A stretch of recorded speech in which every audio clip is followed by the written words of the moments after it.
Ciao a tutti amici di Un Sorriso in Più e bentornati al nostro appuntamento settimanale con i migliori risultati sportivi. Iniziamo con la 30ª giornata di Serie A di calcio. Il sabato hanno giocato tutte e tre le prime della classifica. Si è partiti con Udinese-Napoli, in cui il Napoli è riuscito a ribaltare e portare a casa un'importante vittoria per 2-1, grazie a una splendida doppietta di Osimhen.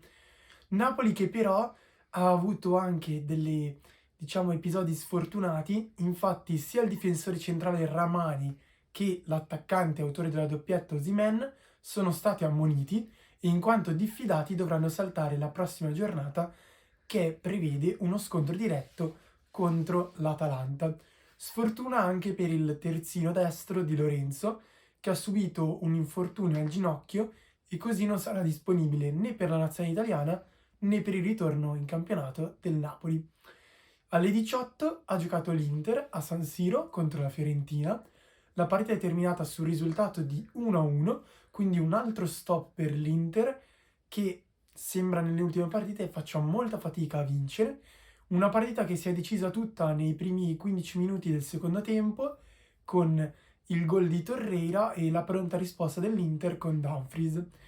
L'Inter che ha avuto anche l'occasione per vincerla, ma l'occasione più grande è stata per l'attaccante fiorentino Iconé, che si è trovato solo davanti ad Andanovic e non è riuscito a segnare il gol vittoria all'ultimo minuto. Alle 20:45 invece è sceso in campo il Milan, che a Cagliari ha vinto per 1-0 con uno splendido gol al volo di Ismael Bennacer dal limite dell'area e che quindi ha allungato in testa alla classifica sull'Inter. Infatti ora il Milan è con 3 punti di vantaggio sul Napoli, che sono rimasti invariati, e 6 punti di vantaggio sull'Inter, che però ha ancora una partita in meno. Inter che ora dovrebbe quasi guardarsi alle spalle, perché è solo un punto dietro di lei si trova la Juventus. Juventus che ha battuto per 2-0 la Salernitana e che dopo la pausa per le nazionali si troverà ad affrontare proprio l'Inter in quello che potrebbe essere uno dei big match più significativi di questo finale di campionato. A seguire troviamo l'Atalanta che ha vinto 1-0 contro il Bologna con lo splendido gol del giovanissimo Cissé. Cissé è un giovane attaccante africano del 2003 che è stato scoperto dai tecnici bergamaschi mentre giocava in seconda divisione pugliese per una squadra di rifugiati. Infatti lui viene dal Senegal ed è scampato alla povertà ed è arrivato così in Italia e mentre era in un centro di accoglienza ha giocato diverse partite e ottime direi per la squadra dei rifugiati e così è stato selezionato e portato a Bergamo e oggi ha fatto il suo esordio con gol nel campionato italiano. Ma la vera partita attesissima di questa giornata era il derby di Roma. Un derby di Roma che ha stravolto tutte le aspettative, infatti la Roma ha battuto la Lazio per 3-0. Una partita senza storia in cui la squadra giallorossa è andata in vantaggio dopo soli 55 secondi con il tap-in di Abraham su calcio d'angolo e sempre nel primo tempo è arrivata la doppietta di Abraham e lo stupendo sigillo su punizione dai 25 metri di Lorenzo Pellegrini. Il capitano della Roma si è tolto così tutti i problemi dell'ultimo periodo di forma non smagliante e ha portato la squadra giallorossa a una netta vittoria. Passiamo ora ai mondiali di atletica indoor, dove il nostro Marcel Jacobs ha disputato la finale dei 60 metri. Ricordo a tutti che la misura è più corta perché si corre negli stadi al coperto, dato il periodo ancora invernale. In finale quindi, con soli 3 millesimi di vantaggio, è andato a vincere la medaglia d'oro sull'americano Coleman e con 3 secondi di vantaggio sull'altro americano, che così hanno fatto secondo e terzo, dopo che alla vigilia si erano dispensati in proclami di doppietta, primo e secondo posto. Marcel che così ha messo a tacere tutte le voci che lo volevano come un singolo exploit dopo le Olimpiadi e si è preso una grande soddisfazione. Ora i prossimi obiettivi sono gli europei e i mondiali outdoor, quindi all'aperto, sui 100 metri. È arrivata anche una splendida medaglia di bronzo da Gianmarco Tamberi, che nel salto in alto ha saltato la misura di 2,31 e si è così assicurato il terzo posto ex aequo con lo svizzero Grilch. Un Tamberi che così continua il suo ottimo periodo di forma dopo la medaglia d'oro vinta alle Olimpiadi.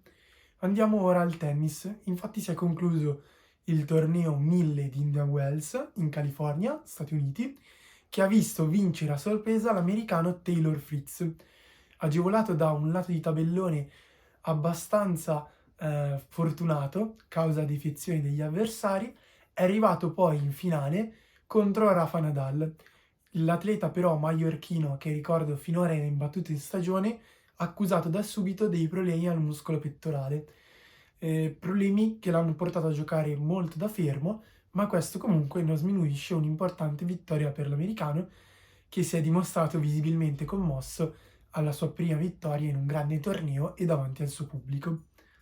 Terminiamo ora con la Formula 1. Si è corso in Bahrain il primo Gran Premio stagionale. Durante le qualifiche del sabato è arrivata la conquista della pole position per la Ferrari con Charles Leclerc, mentre l'altro pilota ferrarista si è piazzato al terzo posto.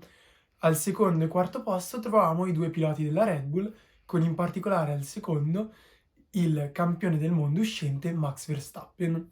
La gara della domenica è stata molto combattuta, c'è stata una sequenza di sorpassi contro sorpassi tra Leclerc e Verstappen che ha infiammato il pubblico presente, in cui però il pilota della Ferrari è stato bravissimo a gestire le gomme e a mandare a vuoto i tentativi dell'olandese di conquistare la testa del Gran Premio.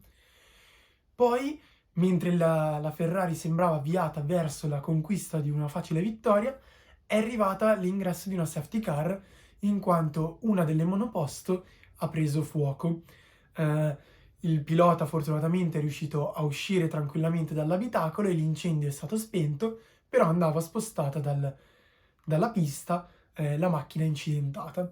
Quindi la safety car ha riavvicinato e ricompattato tutto il gruppo, ma anche qui sono arrivati dei colpi di sorpresa. Infatti Leclerc è subito riuscito a scappare via e a difendere ottimamente la sua prima posizione, e anzi ad avere problemi è stato proprio Max Verstappen.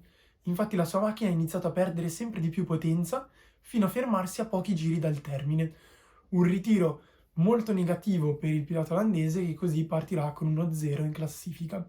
La seconda posizione è così stata conquistata da Sainz per una splendida doppietta Ferrari. Ma i problemi per la Red Bull non sono finiti qui.